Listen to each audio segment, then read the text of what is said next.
एक अत्यंत पवित्र स्थल पर धर्मसभा लगी हुई थी।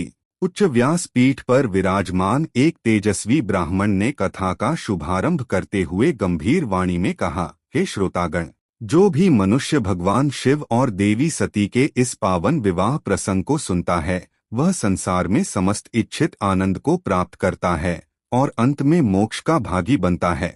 व्यास जी कहते हैं, देवी सती की कठोर तपस्या सफल हुई, साथ में नंदा व्रत पूर्ण हुआ। भगवान शिव ने उन्हें उसी रूप में दर्शन दिए जिस रूप में वे उन्हें देखती थी और उन्हें अपनी अर्धांगिनी बनाने का वरदान दिया। यह शुभ समाचार सुनकर सृष्टि रचिता ब्रह्मा जी भगवान शंकर के पास कैलाश पहुँचे। उन्होंने नतमस्तक होकर पूछा, हे प्रभु, अब आगे क्या करना चाहिए? भगवान शंकर ने ब्रह्मा जी से कहा, हे ब्रह्मदेव, सती ने हमारी बहुत आराधना की है, हमने उन्हें वर दिया है। अब आप दक्ष प्रजापति के पास जाएं और उनसे विवाह की तैयारियों के लिए कहें।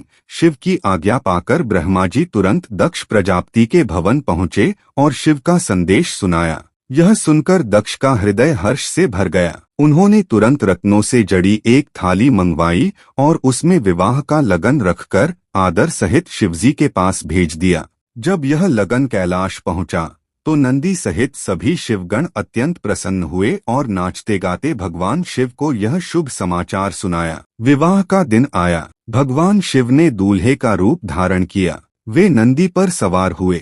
आज उनका रूप अत्यंत अलौकिक था। शीश पर स्वर्ण मुकुट, कानों में कुंडल और चेहरे पर बड़ी बड़ी मूछें, जिनमें वे अत्यंत सुसज्जित और प्रभावशाली लग रहे थे। भोलेनाथ की बारात की शोभा देखते ही बनती है। इस अद्भुत बारात में स्वयं ब्रह्मा, विष्णु, अष्टवसु, 11 रुद्र, 12 सूर्य, आदित्य, भूत प्रेत, किन्नर, गंधर्व, विद्याधर, समस्त देवता, ऋषि मुनि और अप्सराएं शामिल थीं। जब यह विचित्र और भव्य बारात दक्ष प्रजापति के द्वार पर पहुंची तो वहां उपस्थित सभी नगरवासियों और अतिथियों ने भगवान शंकर के इस रूप को देखकर जय जयकार की। द्वार पर स्वागत के पश्चात दक्ष ने ब्रह्मा जी को आसन पर बैठाया और उनसे अनुरोध किया कि वे वेद विधि के अनुसार विवाह संपन्न कराएं। बारातियों के लिए अनेक प्रकार के स्वादिष्ट भोजन की व्यवस्था की गई थी, जिसे ग्रहण कर सभी तृप्त हुए। विवाह मंडप में दक्ष ने भगवान शिव को सोने की चौकी पर बैठाया और अत्यंत श्रद्धा भाव से उनके चरणों को जल से धोया।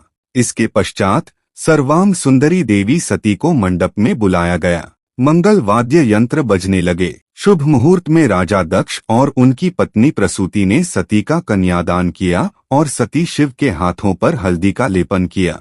विवाह की मुख्य रस्में शुरू हुई। भगवान शिव के वस्त्रों का अंगरखा और देवी सती की साड़ी के पल्ले को एक पवित्र गठबंधन में बांध दिया गया। अग्नि को साक्षी मानकर भांवरें फेरे पड़ी। अंत में भगवान शिव ने देवी सती की मांग भरी और सभी ने देवी सती को अखंड सौभाग्य का वर दिया और इस प्रकार यह दिव्य विवाह संपन्न हुआ। सभी ने शिव सती की जय जयकार की। विवाह संपन्न होने के बाद भगवान शिव ने ब्रह्मा जी विवाह के पुरोहित से पूछा, हे ब्रह्मदेव, बताइए, हम आपको ब्रह्म दक्षिणा में क्या दे सकते हैं? ब्रह्मा जी ने हाथ जोड़कर कहा, प्रभु, आप तो सर्वस्व हैं, अंतर्यामी हैं। मुझे किसी भौतिक वस्तु की आवश्यकता नहीं है, परंतु यदि आप देना ही चाहते हैं तो एक कृपा कीजिए। आने वाले कलयुग में भी आप इस यज्ञ वेदी पर देवी सती के संग हमेशा विराजमान रहें, ताकि भक्तों का कल्याण होता रहे। भगवान शंकर ने मुस्कुराते हुए ब्रह्मा जी को यह वरदान दिया